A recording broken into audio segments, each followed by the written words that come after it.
Friends, please subscribe, like, and comment. This is very important to us. The anatomy of charisma. 7. Behavior patterns that drive people crazy, according to Freud. Have you ever noticed that some people walk into a room and everything changes? People look at them. People listen to their words. Their presence is felt on the skin. What's the secret? Not in perfect appearance or expensive clothes. It's about charisma. Sigmund Freud, the genius of psychoanalysis, revealed the mechanisms of human attraction. He showed that charisma is not magic. It is a set of specific behavior patterns. Deep, instinctive, sometimes frighteningly effective. Are you ready to learn these patterns? Here they are. 1. The art of full presence. A charismatic person looks at you as if you are the only one in the world. He does not look at his phone. He does not glance over his shoulder. He is here and now, with you.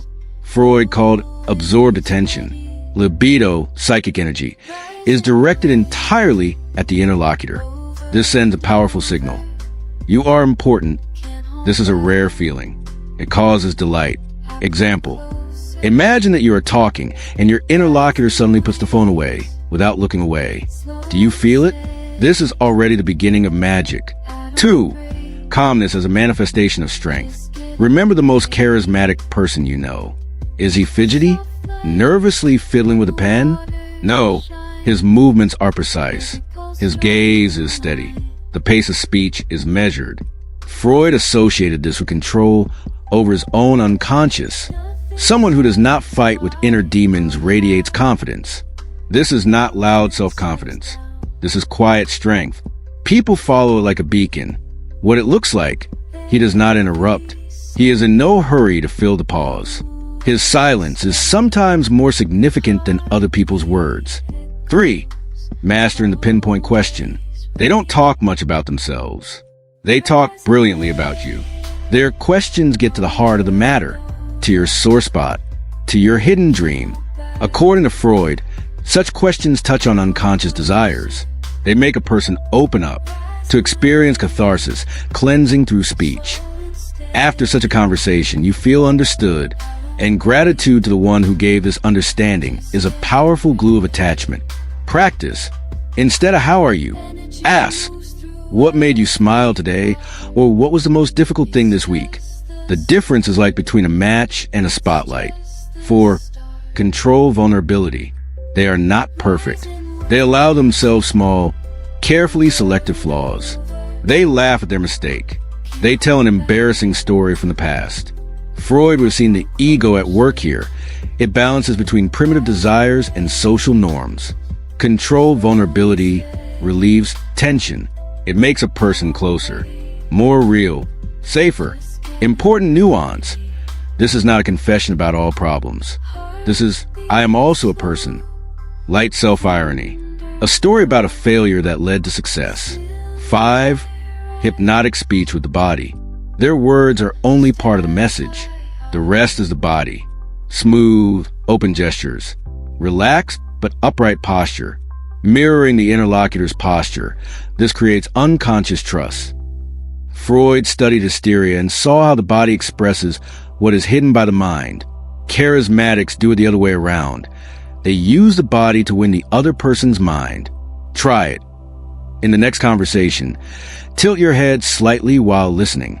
Nod. These are the simplest patterns of inclusion. They work without fail. 6. The energy of a quiet solution. They do not create drama. They dissolve it.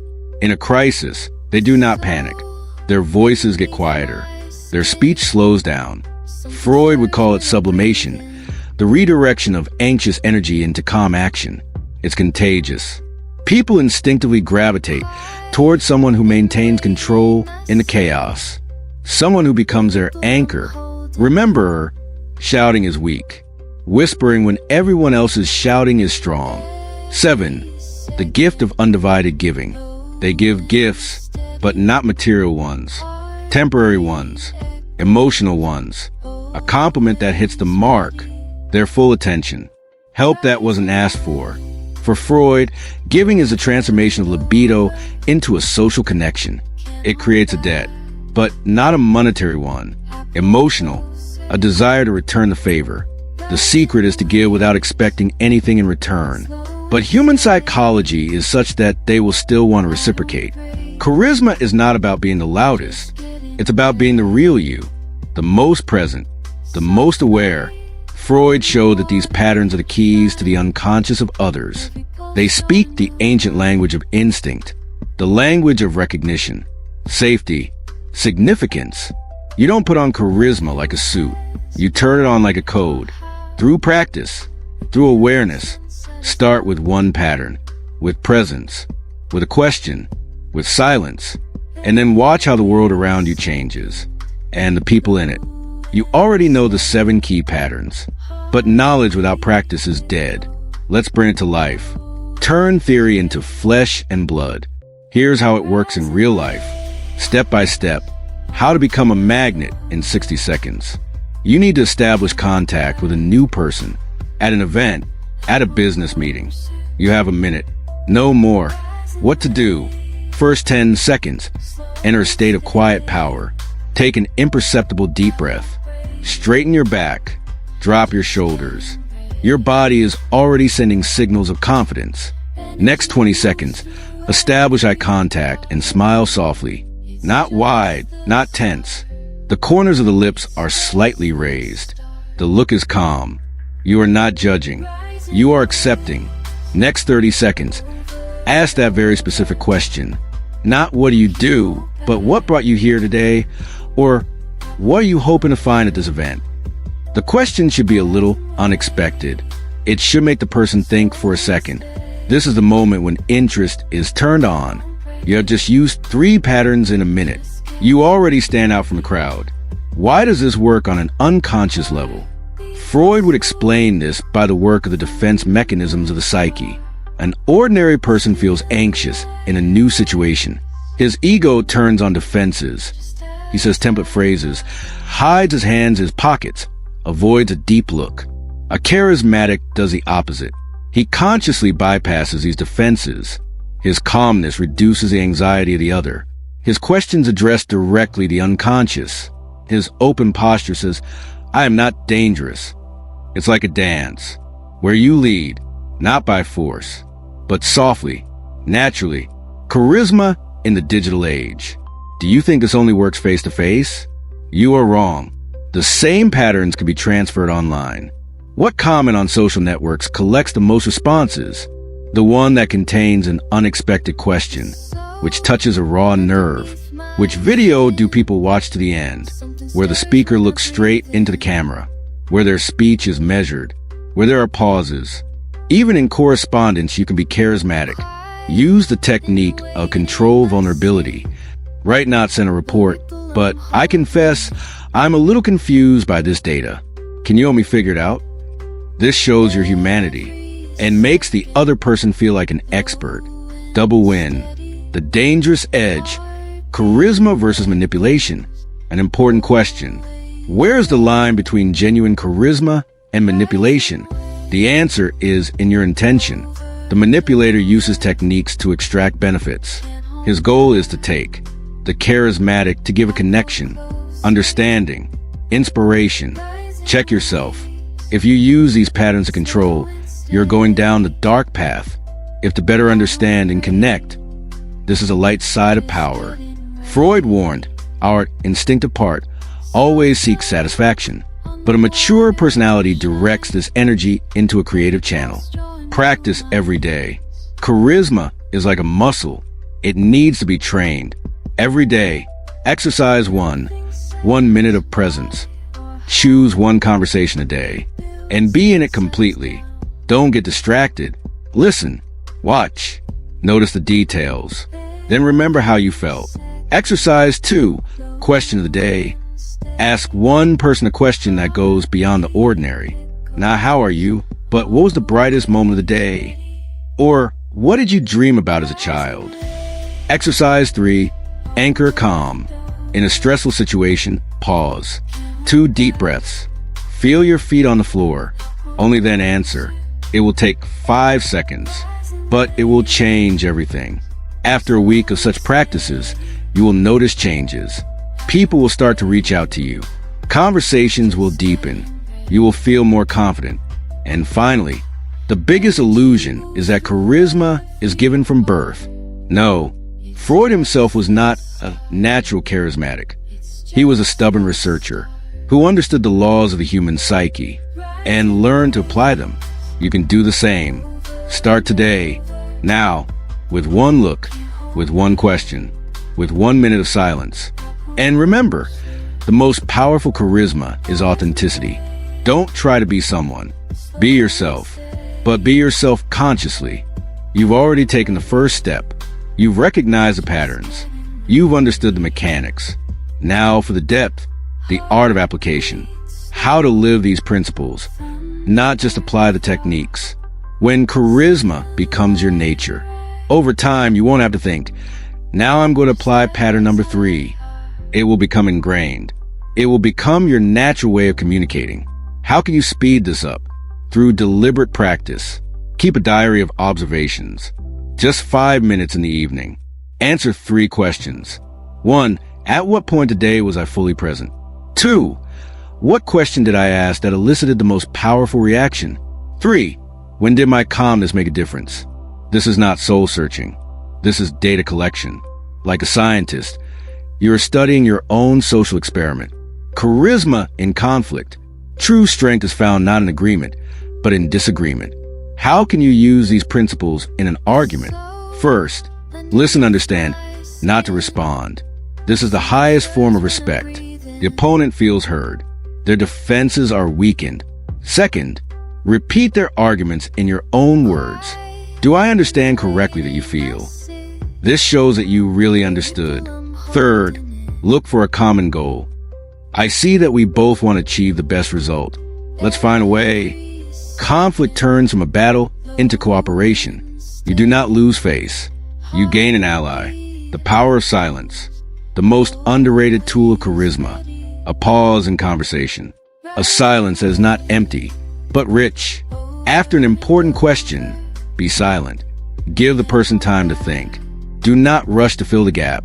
This pause is a sign of respect for his inner world. In an argument, pause before you answer. This relieves attention, shows that you're thinking about your words and not just attacking. Silence is a space where true understanding is born. Energy exchange. Charisma is not only psychology, it is energy. Do you take or give energy? A manipulator takes. He leaves behind devastation. A true charismatic person gives. After communicating with him, you feel a surge of strength, inspiration. Monitor your state after conversations. If you feel tired, irritated, perhaps you acted from ego. If you have a surge of energy, you were in the flow. Giving. Charisma for introverts. You do not need to become the life of the party. Be loud, intrusive. Quiet charisma is often more powerful. Deep look, thoughtful questions, ability to listen. These are your strengths. Use them. One meaningful conversation means more than a dozen superficial ones. Your task is not to be the center. Be a magnet to which they are drawn for depth and sincerity. Freud and modernity. What would Freud say about charisma today? He would see that the principles have not changed. The context has.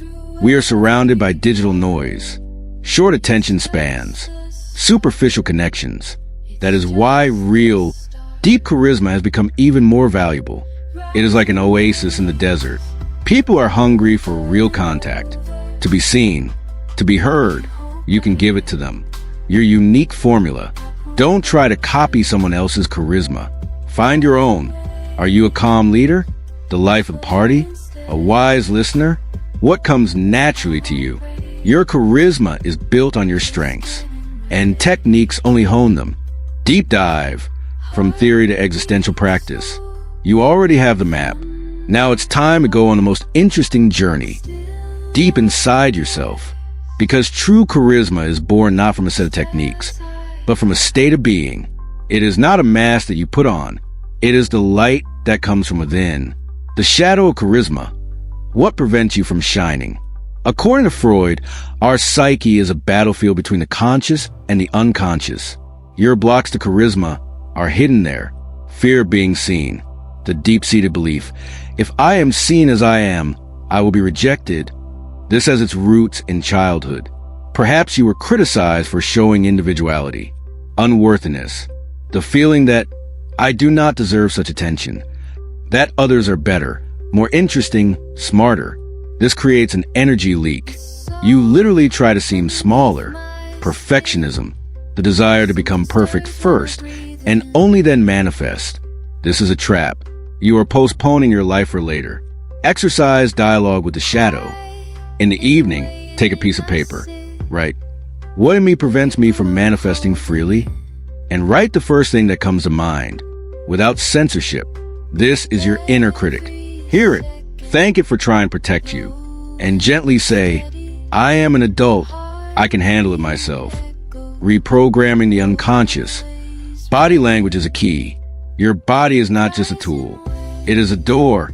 By changing your body language, you send signals directly to the unconscious, yours and other people's. Exercise power pose. 2 minutes a day, asterisk, asterisk. Stand up straight. Feet shoulder width apart. Hands on hips. Chin slightly raised. Breathe deeply. Close your eyes. Imagine that you are a mountain. Indestructible. Eternal. The subconscious reads this pose as confidence. The level of cortisol, stress hormone, drops. Testosterone, confidence, increases. You literally become a different person on a chemical level. Exercise soft look. Instead of staring into the eyes, which can be perceived as aggression, look at the bridge of the interlocutor's nose. Your gaze will seem deep but not pressing. Practice this in casual contacts, with a barista, with a courier. Notice how their reaction changes. Charisma in the era of digital autism. We have forgotten how to look into the eyes. We prefer screens. This is a great opportunity for you. The 3-second rule. When someone speaks to you, before answering, pause for 3 seconds. Not long, but enough to show you heard, you are thinking. This will instantly distinguish you from the 99% of people who answer automatically. Digital detox for charisma. 1 hour a day completely without gadgets. Better yet, in nature. This is not a vacation. This is training. You learn to be here and now again. To fill yourself with impressions from the real world, not from the digital one. This is what will be felt in your presence. Energy hygiene charismatic. You become a magnet. Not only light ones, but also energy vampires will be drawn to you. Those who want to take away your power. Protection mirror dome. Before an important conversation or entering a crowded place, imagine that you're surrounded by a transparent mirror dome. It lets in light, but reflects negative messages. This is not paranoia. This is reasonable hygiene, like washing your hands. Evening cleansing. After a busy day, take a shower. Imagine how the water washes away all other people's energies, emotions, expectations.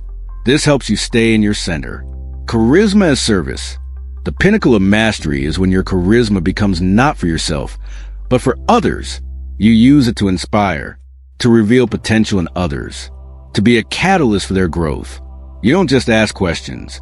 You ask questions that make a person think about their life, to hear themselves. You don't just listen. You create a space where a person can be themselves without fear. This is Freud's legacy, not control over others, but liberation, including through your charisma. Your 21-day plan. Don't try to cover everything at once. Focus on small steps. Days 1 to 7. Silence. Practice pauses. Listen. Minimize empty talk. Days 8 to 14. Questions. Ask at least one deep question every day. Not for show. Be genuinely interested in the answer. Days 15 to 21. Presence.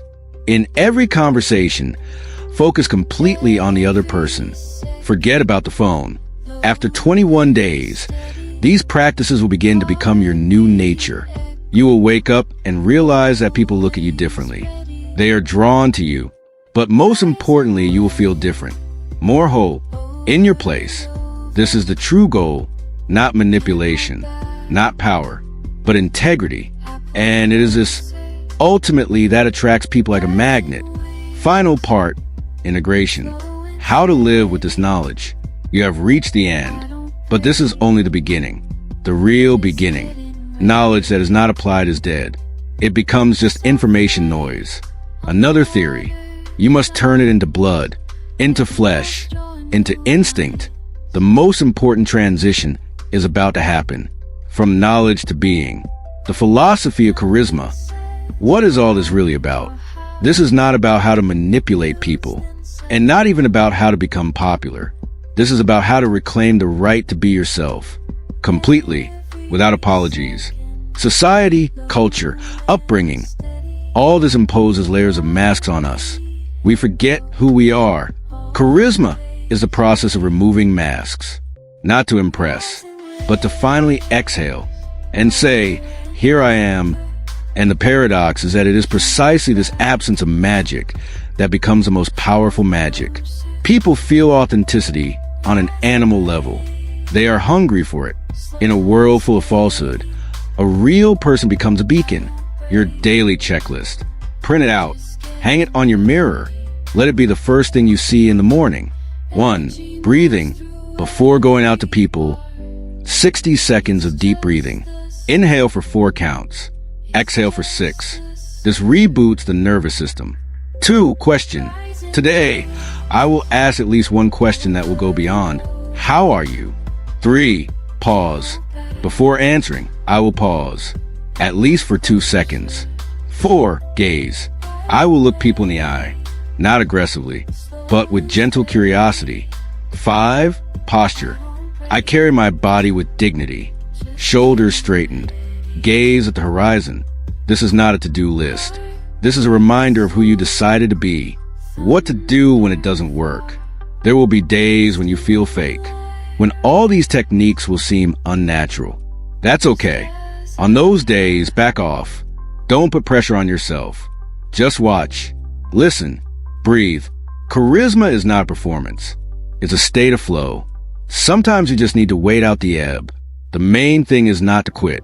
Not to say this is not working. Just be a little more patient with yourself. The final chord, your legend.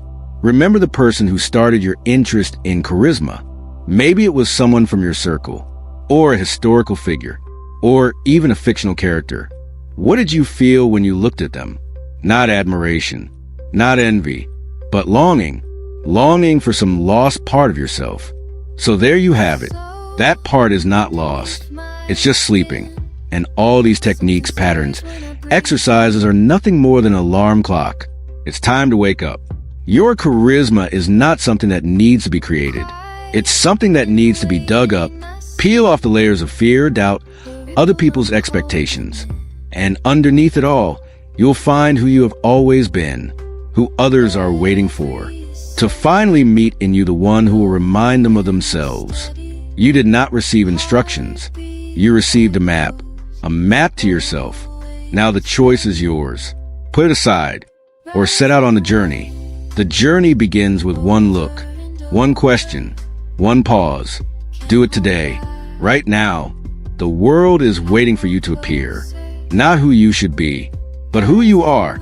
And this is the most dangerous and most attractive force in the world. The end and the beginning